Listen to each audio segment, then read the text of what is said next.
razliku na Golmana Popovića. Fudbaleri Kikinde zadovoljni su vođstvom sa 2:0, ali kako sam čuo u poluvremenu utakmice, rečeno mi je da se oni još uvek pribojavaju, jer ako Kozara postigne jedan gol na početku drugog poluvremena, kažu oni, iako uzme igru u svoje ruke, onda će biti teško odoleti i sprečiti da ovi i ne izjednače. Meni se po igri čini da su ipak strepnje prevelike i da Kikinda, kako je igrala do sada, ovo vođstvo potpuno zasluženo ima i čini mi se da po igri gostiju ono za sada nije u opasnosti. Evo sada treće kornera u korist fudbalera Kozare. Interesantno je da su sva tri izvedena u drugom poluvremenu, ubačena lopta iz kornera, ali iza gola.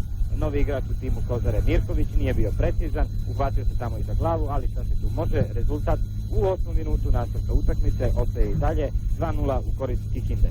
Hvala vam, nema promjena. Hvala vam. Da saopštim samo trenutne rezultate na ostalim utakmicama prvenstva Jugoslavije. U Beogradu Partizan Vardar 0:0.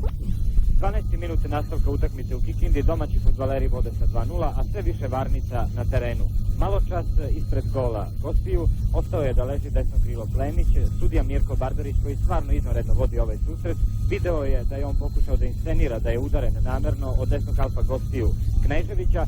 To nije bilo tačno, ovaj je potrčao ka lopti, slučajno tom prilikom prošao pored Plemića, ovaj kao da mu se malo i poturio, nakon toga pao i sudija Barbarić opravdano nije zaustavio igru. Sada jedan napad Kozare upravo je završen na taj način što su odbrambeni fudbaleri Kikinde izbacili loptu u aut sa desne strane u visini kaznenog prostora Kikinde. Tamo je kod lopte desni half Knežević, ubačena lopta prema Mirkoviću. Mirković je uspeo da prebaci loptu preko dvojice fudbalera Kikinde, nije uspeo da stigne do nje od golmana Popovića i lopta je u posjedu golmana Kikinđana.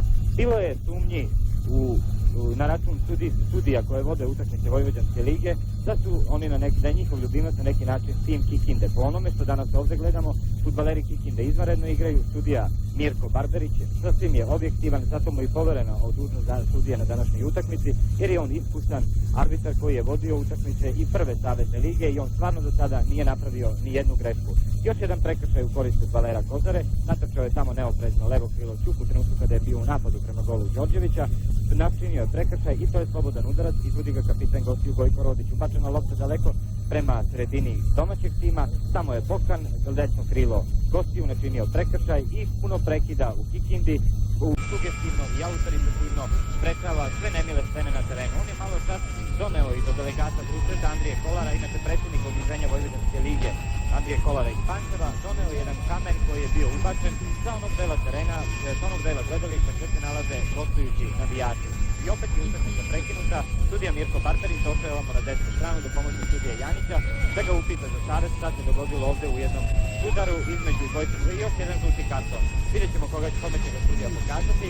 On trči skroz za suprotnu stranu terena, pokazao ga je centar halfu gostiju i kapitenu Gojku Rodiću, koji sada trči prema sudiji, tamo je i poznan, tamo je velika gužva na sredini terena.